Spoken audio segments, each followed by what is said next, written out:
सर्वमंगलमांगल्ये शिवे सर्वार्थसाधिके शरण्ये त्र्यंबके गौरी नारायणी नमस्तुते। बंधुगण आमे दुर्गा गुटे स्मरण कले प्रणाम कले ध्यान करवा ताहले भल कहीं आज आम आलोचना करवा मकर राशि बाधक स्थान और बाधक ग्रह। मकर राशि बंधु माने कहीं दुख पाती से दुखर कारण किए क्यों ग्रह क्यों राशि लगायत दुख दवाई विपद आने को योजना करुले सब कथा कहया पूर्व गोटे मन पड़ला काले कही नी कूटा यही मकर राशि घात बार घात तिथि घात नक्षत्र इत्यादि शुणी दिखाँ। घात तिथि द्वादशी अगस्ट 17 30 सेप्टेम्बर 15 पड़ो। घात नक्षत्र रोहिणी अगस्ट 27 आसव। घात चंद्र अष्टम चंद्र सिंह सेप्टेम्बर 2 3 4। घात बार मंगल अगस्ट 20 27 सेप्टेम्बर 3 और 10। काले कही नी तो मन पड़ला तो प्राय विस्मरण हो जाऊँगी। आज आम आलोचना करवा मकर राशि घात बाधक स्थान और बाधक ग्रह। मकर राशि बाधक स्थान है बिछा आउ बाधक ग्रह मंगल।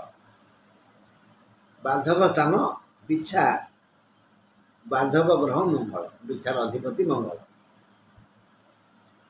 मकर राशि लाभ और आय स्थान बिछा गणिया मकर पाखु बिछा है 11। मकर कुंभ मीन परी गणवा बिछा है 11 तेणु से लाभ स्थान आय स्थान जो दी पैसा आसला बंचा सी यदि शत्रु है सी यदि बाधा देला सी यदि अमंगल कामना कला क्या कपाल हाथ मारिबा। तेणु मकर राशि लाभ और आय स्थान बिछा एकादश घर बिछा बिछा ही मकर राशि बाधक स्थान। मंगल हूँ बाधक ग्रह एणु बिछार ग्रह माने और मंगल सह संपर्कित ग्रह माने बाधक ग्रह अटंती। जेहेतु बाधक स्थान बिछा माने आपणकर शत्रु जी मनकर मो संगे जार फ्रेंडशिप अच्छी से मैंने आप शत्रु है ना। मो घरे जो भंगा कुड़िया सुदामा रोते से भाई एक भंगा कुड़िया मो घर से जो मान रे आश्रा ने से तो आप शत्रु है ना। तेणु बिछा जेहेतु बाधक स्थान सेठी जो जो ग्रह थे से भी बाधा देवे। बिछार अधिपति मंगल जेहेतु बाधक ग्रह तेणु मंगल सहित संपर्कित मंगल जो सांगे जो जो ग्रह थे से भी बाधा दे। मंगल ग्रहर अंतर्दशारे मंगल ग्रहर अंतर्दशारे नाना पीड़ा नाना दुख नाना शोक हम। 9टा ग्रह 9टा ग्रहंकर महादशा अच्छी प्रति महादशार अंतर्दशा अच्छी। तेणु प्रति महादशार जिते बड़े मंगलंकर अंतर्दशा आसव से समय मंगल पीड़ा दे एटा मन रखिए। जन्म स्थान बहिष्कार हेबार सूचना मिलूँ। जिते बड़े मंगलर अंतरदशा आसो मंगल महादशा मंगल अंतरदशा आसो आपणकर हिसाब पत्र देखिए ସେତେବେଳେ ଆପଣଙ୍କୁ ଜନ୍ମ ସ୍ଥାନରୁ ଦୂରକୁ ଯିବାକୁ ପଡ଼ିବ। ଝଗଡ଼ା ହେବ, ଭାଇ ଭାଇ ଝଗଡ଼ା ହେବ, ବା ଅଯୋଗ୍ୟ ଯଦି ହେଇଥିବେ ବାପାକୁ ବାହା କରିଦେବେ, ତୃତୀୟ ପୁତ୍ର କରିଦେବେ, ବା ସେମିତି କିଛି ଦୁଷ୍ଟାମି କରିବେ ବୋଲେ ଗାଁ ଲୋକଙ୍କ ଘରେ ଏବେ ବାସନ୍ଦ କରିଦେବେ। ଏସବୁ କାହା ପାଇଁ ହୁଏ ନା ବାଧକ ଗ୍ରହର ଅନ୍ତର୍ଦଶା ପାଇଁ ହୁଏ। ପୂଜା ପଡ଼ିଲା ଅକସ୍ମାତ୍ ଦୁଃଖ ମାଡ଼ି ଆସେ, ଦୁଃସମ୍ବାଦ ମିଳେ, ଯାହା ଶୁଣି ଶୋକ କରିବାକୁ ପଡ଼ିଥାଏ। ମକରର ଅଧିପତି ଶନି। ଶନି ଓ କୁଜର ସମ୍ପର୍କ ଆଦୌ ଭଲ ନୁହେଁ। କୁଜ କହିଥିଲି ବା, କୁ ମାନେ ପୃଥିବୀ, ପୃଥିବୀର ସନ୍ତାନ ହେତୁ ପୃଥିବୀଠାରୁ ଜନ୍ମ ନେଇଥିବାରୁ ମଙ୍ଗଳକୁ କୁଜ କୁହାଯାଏ। ଶନି ମକରର ଅଧିପତି ଆଉ ବିଶାଳ ଅଧିପତି ମଙ୍ଗଳ, ଏ ଦିହେଁ ଭୟଙ୍କର ଶତ୍ରୁ। ଅହିନକୁଳ ସମ୍ପର୍କ, ତାଙ୍କ ମଧ୍ୟରେ ଅହିନକୁଳ ସମ୍ପର୍କ, ସାପ ନେଉଳର ସମ୍ପର୍କ ଯାହା, ଶନି ମଙ୍ଗଳର ସମ୍ପର୍କ ତାହା। ବୁଝିହେଉଛି? ମଙ୍ଗଳ ହିଁ ଶନିର ଚିର ଶତ୍ରୁ। କେବେ ବି ମଙ୍ଗଳ ଶନିକି ଭଲ ପାଏନି। ଶନିର ଛାଇ ପଇଲେ ମଙ୍ଗଳ ନାହିଁ ଡିଏଁ। ହଁ, ମଙ୍ଗଳ ଶୁଣିଲା ଶନିର କିଛି ଉନ୍ନତି ହେଲା, ଜମା ଶୋଇପାରିବନି, ଭାଇ ପରସକାତର ଶନି ଭାଇ। ମକରର ଛାଇ ପଇଲେ ହେଲା ବିଛାର ନାହିଁ ଡିଏଁ। ମଙ୍ଗଳ ସର୍ବଦା ଶନିକୁ ଅପଦସ୍ଥ କରିବା ପାଇଁ ଚାହୁଁଥାଏ।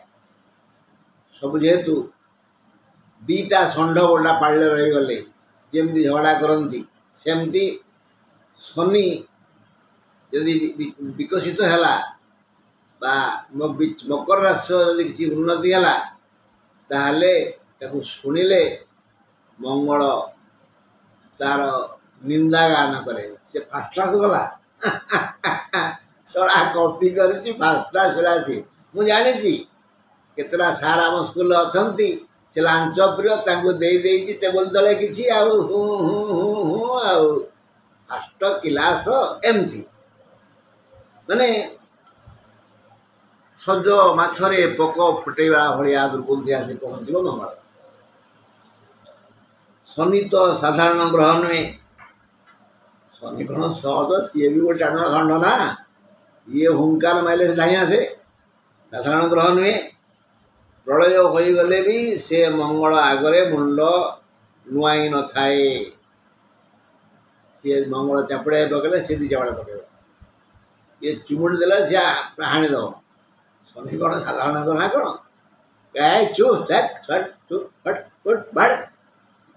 ଖାଲି ଚିକଣିଆ କଥା କହୁଛୁ, ତ କ'ଣ ଜ୍ଞାନ ଅଛି ବେ ବାଙ୍ଗର। ବୁଝିହେଉଛି? ମଙ୍ଗଳ ଦ୍ୱାରା ନାନାବିଧ ପାପ କାର୍ଯ୍ୟ କରାଯାଏ, ମାତ୍ର ଶନି ସେହିପରି ପାପୀମାନଙ୍କୁ ଦଣ୍ଡିତ କରୁଥାଏ। ମଙ୍ଗଳ ଯେହେତୁ ଭୂମିର ପୁତ୍ର, ତା ନା କୁମାର, ଯେମିତି ଶିବଙ୍କର ବଡ଼ ପୁଅ କାର୍ତ୍ତିକଙ୍କ ନାଁ କୁମାର, ସେମିତି ଏ ମଙ୍ଗଳଙ୍କର ନାଁ ହେଉଛି କୁମାର, ରାଜକୁମାର ସେ। ତେଣୁ ସେଇ ଅହଙ୍କାରରେ ମଙ୍ଗଳ ନାନାବିଧ ପାପ କାର୍ଯ୍ୟ କରେ। ଶନି କିନ୍ତୁ ପାପକୁ ସୁଯୋଗ ଦିଅନ୍ତିନି, ହେଡଷ୍ଟ୍ରଙ୍ଗ। ଯିଏ ପାପ କାମ କରିବ ତା ମୁହଁରେ ସେ ମୁଥ ମାରିବେ, ଯେଉଁଟାକି ମଙ୍ଗଳକୁ କଷ୍ଟ ହୁଏ। ହେଲା, ସେହିପରି ପାପୀମାନଙ୍କୁ ଦଣ୍ଡିତ କରିଥାଏ ଶନି ବୋଲି ମଙ୍ଗଳ ଶନିକୁ ସହିପାରେ ନାହିଁ, ଈର୍ଷା କରେ। ମୁଁ ମୋର ଯାହା କରିବି, ତୁ କହିବାକୁ କିଏ? ଶନି କହେ ଚୁପ୍, ଇଏ ପୃଥିବୀ ତୋର ନୁହଁ କି ମୋର ନୁହଁ, ଆମ ସବୁ ଭୟଙ୍କର, ସବୁ ଗ୍ରହଙ୍କର। ଭୁଲ ଯିଏ କରିବ ମୋଠୁ ଚାପୁଡ଼ା ସିଏ ଖାଇବ। ଏଥିପାଇଁ ମକରର ବାଧକ ସ୍ଥାନ ବିଛା ଓ ବାଧକ ଗ୍ରହ ମଙ୍ଗଳ। ମକରରେ ମଙ୍ଗଳ ଉଚ୍ଚ, ମକରରେ ମଙ୍ଗଳ ଉଚ୍ଚ, ଶତ୍ରୁ ଘରେ ସେ ଉଚ୍ଚ, କ୍ଷମତା ବିସ୍ତାର କରେ ସେଇଠି। କିନ୍ତୁ ମକର ରାଶି ପାଇଁ ନିଷ୍କ୍ରିୟ। ମଙ୍ଗଳ ଯଦି ମକରରେ ଥାଏ ତାହେଲେ ଉଚ୍ଚ ଫଳ ଦିଏ, କିନ୍ତୁ ମକର ରାଶିକୁ ସେ ସହିପାରେ ନା। ମାନେ ମୁଁ ଆପଣଙ୍କ ଘରେ ରହିବି, ମଜା କରିବି, କିନ୍ତୁ ଆପଣଙ୍କର ଶୁଭ ଚିନ୍ତା କରିବି ନାହିଁ, ଏ କଥା ଯାହା ମଙ୍ଗଳର କାମ ହେଲା ସେଇଆ। ସମସ୍ତ ଗ୍ରହଙ୍କ ମହାଦଶାରେ ଯେବେ ମଙ୍ଗଳଙ୍କର ଅନ୍ତର୍ଦଶା ଆସିଥାଏ ସେତେବେଳେ ମକର ରାଶିର କ୍ଷତି କରିବା ପାଇଁ ମଙ୍ଗଳ ଯତ୍ନବାନ ହୋଇଥାଏ। ମକରରୁ ବିଛା ଏକାଦଶ ପୁରୋହିତ ଗୋଟେ ଆଶୀର୍ବାଦ କରନ୍ତୁନି, ଏକାଦଶ ସ୍ଥାହା ସର୍ବେ ଗ୍ରହା ଫଳଦା ହୁଅନ୍ତୁ। ଆମ ପୁରୋହିତେ ଆମେ ଯାହାଙ୍କୁ ଘରକୁ ଡାକି ପୂଜା ପାଠ ଶ୍ରାଦ୍ଧ ତର୍ପଣ ଇତ୍ୟାଦି କରୁ, ସେ ଆସିଗଲେ ଆମେ ତାଙ୍କୁ ଗୋଡ଼ ଧୋଇ ଦେଉ, ଆଣ୍ଠେଇକି ପ୍ରଣାମ କରୁ। ସେ ତାଙ୍କ ଡାହାଣ ହାତ ଟେକି ଆଶୀର୍ବାଦ କରନ୍ତି, ଏକାଦଶସ୍ଥା ସର୍ବେ ଗ୍ରହା ଫଳଦା ଶୁଭଦା ହୁଅନ୍ତୁ ହେଲା। କିନ୍ତୁ ମକର ରାଶି ପାଇଁ ଏକାଦଶର କୌଣସି ଗ୍ରହ ଫଳ ଦେବେନି, କାରଣ ଏକାଦଶ ସ୍ଥାନ ବିଛା ସ୍ଥାନ ମକରର ବାଧକ ସ୍ଥାନ। ପୁରୋହିତ ଆଶୀର୍ବାଦ କରନ୍ତି, ଏକାଦଶ ସ୍ଥା ସର୍ବେ ଗ୍ରହା ଫଳଦା ହୁଅନ୍ତୁ। ମକର ରାଶି ପାଇଁ କୌଣସି ଏକାଦଶ ଗ୍ରହ କଲ୍ୟାଣପ୍ରଦ ହେବେନି, କାରଣ ବିଛା ଏକାଦଶ ଘର ଏବଂ ବାଧକ ସ୍ଥାନ। ମକର ପାଇଁ ବିଛା ମାନେ ଶନି ପାଇଁ ମଙ୍ଗଳ ପରଶ୍ରୀ କାତର, ବିଛା ଠାରୁ ମକର 3 ଗଣିବା, ବିଛା ଧନୁ ମକର 3 ସେପଟ ଗଣି ଆଇଲେ 11। ତୃତୀୟ ଏକାଦଶ ବଢ଼ିଆ ରାଜଟକ, ତୃତୀୟ ଏକାଦଶ ବଢ଼ିଆ ରାଜଟକ। ମୋର ଶଳା ଶାଳୀ ମାନେ ବଢ଼ିଆ ହେବେ, ଆଉ ଇନକମ୍ ବଢ଼ିଆ ହେବ, ମୋତେ ବଢ଼ିଆ ସ୍ତ୍ରୀ ମିଳିଲା। ନାଇଁ ନାଇଁ ନାଇଁ ନାଇଁ ନାଇଁ ନାଇଁ ନାଇଁ ନାଇଁ ଏଠି ଜମା ସମ୍ବନ୍ଧ ସ୍ଥାପନ କରିବାନି, କାରଣ ଆମେ ଜାଣିଛେ ମଙ୍ଗଳ ଶନି ପରସ୍ପର ଶତ୍ରୁ। ଏଠି ସ୍ତ୍ରୀ କି ଦେଖିଲେ ସ୍ୱାମୀ ଭାବିବ ଏନିଆ ମୁଣ୍ଡା ଆଗରେ ଠିଆ ହେଇଛି, ଆଉ ସ୍ତ୍ରୀ ଭାବିବ ରାକ୍ଷସଟା, ଭାଗ୍ୟ ଖରାପ, କିଛି କାରଣ ନଥିବ। ତେଣୁ ଏଠି ତୃତୀୟ ଏକାଦଶ ହେଲେ ବି ଜମା ସମ୍ବନ୍ଧ ସ୍ଥାପନ କରିବା ନାହିଁ। ସେପଟରୁ 11 ଏପଟରୁ 3, ଏଠି ତୃତୀୟ ଏକାଦଶ ରାଜ୍ୟଟକ ହେଲା। ପୁଣି ବିଛା ଠାରୁ ପୁଣି ଆଉ ଗୋଟେ ଘର ତାର ଶନିଙ୍କର କୁମ୍ଭ, କୁମ୍ଭ ଠାରୁ ବିଛା 10, ବିଛା ଠାରୁ କୁମ୍ଭ 4, ଏଠି ହେଲା ମଧ୍ୟ ଚତୁର୍ଥ ଦଶମ। ଇଏ ବି ବଢ଼ିଆ ରାଜ୍ୟଟକ। ଇଏ ରାଜ୍ୟଟକରେ ନା ଧନ ମାନ ସମ୍ମାନ ସବୁ ବଢ଼ିବ। ହେଲେ କ'ଣ ହେବ, ସ୍ୱାମୀ ସ୍ତ୍ରୀ କି କାମୁଡ଼ିବ, ସ୍ତ୍ରୀ ସ୍ୱାମୀ କି ଆମ୍ପୁଡ଼ିବ। ମାନେ ଇଏ ଦିହେଁ ପରସ୍ପରକୁ ଦେଖିଲା ମାତ୍ରେ ଇଏ ପଦେ ଯେତେ ଭଲ କଥା କହିଲେ ବି ଝିଅ ଜଳି ଯାଉଥିବ। ତେଣୁ ଏ କ୍ଷେତ୍ରରେ ମଧ୍ୟ ଆମେ ଜମା ବାହାଘର କରିବା ପାଇଁ ସବୁ ଜାଣି, ଯଦି ବିଛା ସହ ମକର ବା କୁମ୍ଭ ସହ ବିଛାର, ବିଛା ମକର ବା ବିଛା କୁମ୍ଭ ସହିତ ବୈବାହିକ ସମ୍ପର୍କ ସ୍ଥାପନ କରିବେ, ତେବେ ପରିସ୍ଥିତି ଓ ପରିଣତି ଯାହା ହେବ ତାହା ଜଳ ଜଳ ଜାଣି ଶୁଣିକିରି ଭଉଁରିକି ଡେଇଁବା ଯା, ମୁଁ ଚାଖି ଦେଖେ ବିଷ କେମିତି ଲାଗୁଛି, ଏଇ ଜିଭ ଟିକେ ଲଗେଇଦେବି କ'ଣ ହେଇଯିବ, ଏଇ ଯେଉଁ ମୂର୍ଖାମି। କଟା ଘାରେ ଟିକେ ଲଙ୍କା ମାରିଦିଏ, ରାଗୁଆ ଲଙ୍କା ତ, ସେଇ ଜାଗା ଯାହା ଟିକେ ହବ। ଆଉ ଏଇ ଯେଉଁ ପାଗଳାମି, ଯାହା ବିଛା ସହିତ ମକର ଓ କୁମ୍ଭର ସମ୍ପର୍କ ସ୍ଥାପନ କରିବା ସେଇଆ। ମକର ରାଶି ଯଦି ଖୁସି ହୁଅନ୍ତି, ମୋର ଏକାଦଶ ବୃହସ୍ପତି ଗୋଚରରେ ହେଲା, ମୋତେ ହାତୀ ଘୋଡ଼ା ସୁନା ରୂପା ଜମି ବାଡ଼ି ଗୋରୁ ଗାଈ ଆଦି ମିଳିଯିବ, ତେବେ ତମେ ଆମେ କ'ଣ କରିବା, ଜାଣିଲେ ଏକାଦଶ ଘର ବାଧକ ସ୍ଥାନ।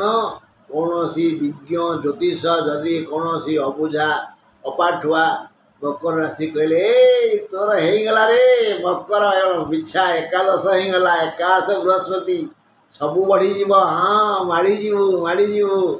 ନାଇଁ ନାଇଁ ନାଇଁ ନାଇଁ ନାଇଁ ନାଇଁ ନାଇଁ ବନ୍ଧୁ, ଇଏ କଥା ଶୁଣନ୍ତୁନି।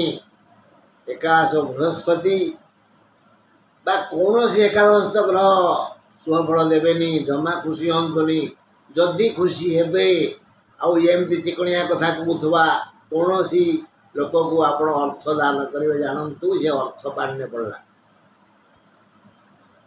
ଯାହା ଜାତକରେ ମାନେ ମକର ରାଶି କଥା କହୁଛି, ମଙ୍ଗଳ ଭାଗ୍ୟାଧିପ ବା କର୍ମାଧିପ ବା ଏକାଦଶାଧିପ ବା ଦ୍ୱିତୀୟାଧିପ, ତାକୁ କିଛି ସୁଫଳ ମିଳିବନି। ଯାହା ଜାତକରେ ମଙ୍ଗଳ ମାନେ ମକରକୁ 1 ଧରି मकर कुंभ मीन मेष वृषभणी आसवा है जहाँ जातक भाग्याधिप मान नवम घर मालिक कर्माधिप दशम घर मालिक एकादशाधिप 11 घर मालिक द्वितीयाधिप द्वितीय घर मालिक किए मंगल